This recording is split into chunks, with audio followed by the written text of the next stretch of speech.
Les JO de Paris, eh ben oui, on nous demande de foutre le camp. On doit laisser la place pour laisser passer tout le monde. Eh ben écoute, c'est insupportable. Donc je t'explique un petit peu les aboutissants de la chose. Les autorités affirment que c'est pour améliorer la fluidité du trafic pendant les Jeux Olympiques. Mais qu'en est-il vraiment ? Je ne crois pas un mot de ça. En fait, c'est pour réduire encore, c'est l'occasion des Jeux Olympiques pour pouvoir réduire encore les libertés sur le périphérique et tout ce qu'il va y avoir autour de Paris et dans Paris. Eh bien oui, en tant que motard ou automobiliste, on voit ça comme une atteinte à notre liberté et de circuler surtout. Et oui, parce que pour la plupart qui circulent sur Paris et aux alentours, c'est pas pour le plaisir, c'est pour aller taffer. Donc du coup, c'est une restriction de plus et ça va coûter très cher à tout le monde. Donc attention à la suite, je vais t'expliquer pourquoi. L'interdiction de tout véhicule sur Paris aura des conséquences désastreuses sur l'emploi. Tous les magasins beaucoup de magasins vont fermer.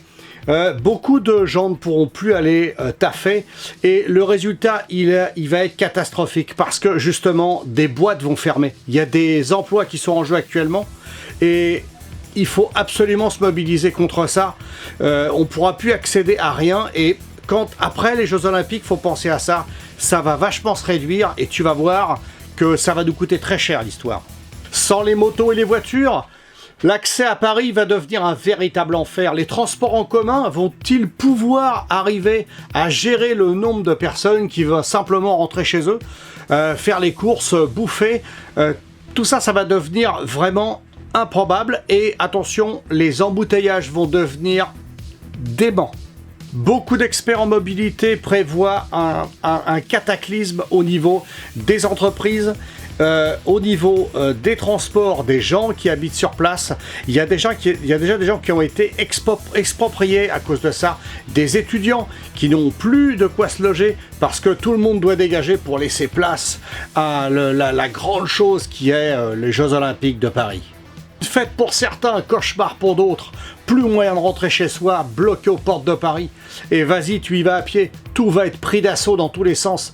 Du 1er au 15 septembre, 185 km de voirie vont être supprimés. Ça va devenir apocalyptique. Parce que là, avec tout ça supprimé, du 1er au 15, ça va être le délire.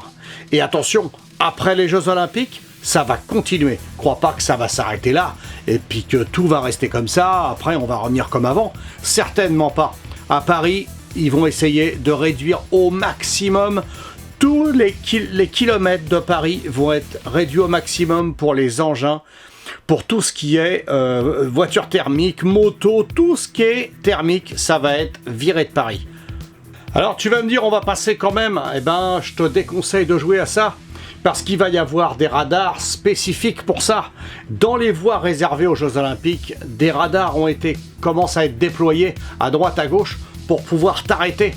Dès qu'ils vont te gauler, ça va te coûter très cher. Je crois que c'est 135 € d'amende systématiquement si tu roules sur une des voies réservées.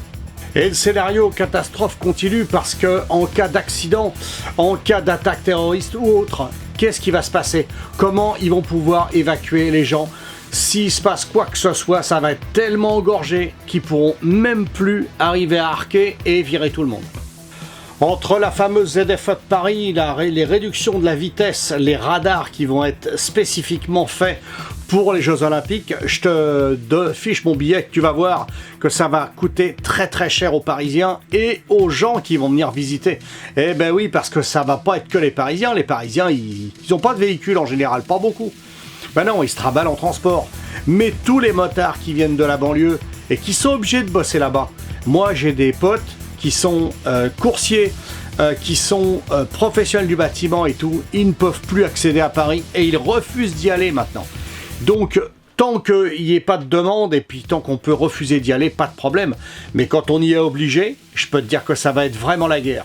Et ben voilà pour ce petit coup de gueule, parce qu'il commençait à en avoir marre des restrictions, de se faire maraver de partout. Et là, il n'y a pas les motards et les caisseux, rien à voir.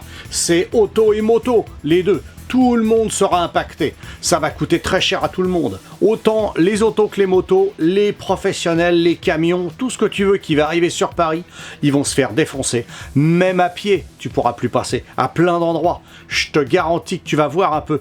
Je t'ai mis la carte et tout. Tu vois comment c'est? Regarde bien parce que je te jure que là, il y en a plein qui vont pleurer. Eh ben écoute, je te dis... bonne route, mais pas sur Paris. Hein. Non, non, non, non, non, non, non, non, non. Il faudra surtout plus y aller. Hein. Il faut verrouiller là-bas, les laisser dans leur coin à mariner, et puis terminer, hein, et attendre que ça s'arrête. Et on reparlera de tout ça après les Jeux Olympiques. Et tu verras un peu la différence qu'il y aura entre Paris avant et Paris après. Bye bye et bonne route!